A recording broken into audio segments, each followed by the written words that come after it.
بص بقى يا برنس، انت هو ما انا مش هقعد اجيب الكاميرا واجيب الاباجوره واقعد احرق في دمي واصور الفيديو وحاسس ان انا بكلم نفسي. يا جدعان حسوني ان انا بكلم حد، حسوني ان انا بتعب.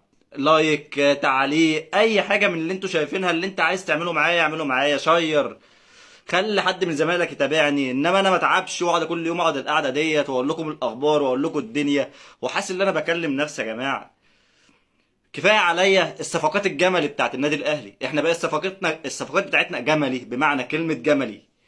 صفقاتنا احنا اللي بندفعوا فيها فلوس جملي.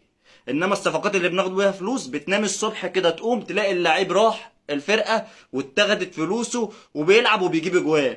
انما صفقاتنا احنا اللي احنا هندفعوا فيها فلوس نفضلوا نقفوا ده جوز اخته بيقول مش عارف ايه، ده ابوه قال ده رايح مش عارف فين، ده في 200 الف دولار عايزين ياخدوهم لفين، ونفضلوا في سكه ومواويل بالشهور وبالاسابيع عشان خاطر نجيبوا صفقه. يحيى عطيه الله باين لي المغرب كلها كانت بتتكلم واحنا عمالين نتكلموا لغايه ما جبناه يا دوبك بالاكراه اعاره وسنه.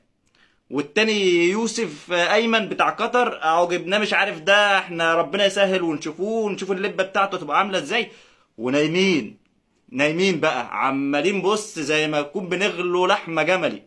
اشرف داري ده بيسلم على زمايله وجاي، ده لا ده هيلعب ماتش وهيجي، لا محمد بن رمضان لو تبقى فرقته طلعت من البطوله الدوري الاوروبي هيجي، ده سلم على زمايله في التمرين، ده اخوه قال مش عارف ايه، ده جوز اخته، ده جوز عمته. يا جماعه في ايه؟ انا اول مره اشوف النادي الاهلي كده. انما صفقاتنا احنا اللي بناخده منها الفلوس تلاقي تقوم تنام تلاقي اليو ديانج بيتصور، تلاقي احمد عبد القادر بتقوم وتنام تلاقيه بيتصور ونزل ولعب وجاب جوان واحنا قبضنا وتمام. هو في الدفع ايه اللي بيحصل؟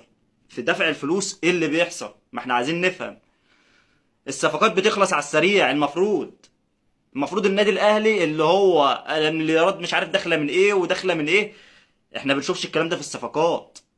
احنا تعبنا، احنا تعبنا. المفروض النادي الاهلي ما يبقاش كده. المفروض النادي الاهلي بيخش صفقه يخلصها زي ما الصفقات بتاعتنا اللي احنا بنبيعها بتخلص في ثانيه، بنقوم وننام نلاقيها خلصت. فعايزين حل للموضوع دوت. احنا شغاله كل شويه نسمعوا بتوع المغرب بيقولوا ايه وبتوع تونس بيقولوا ايه.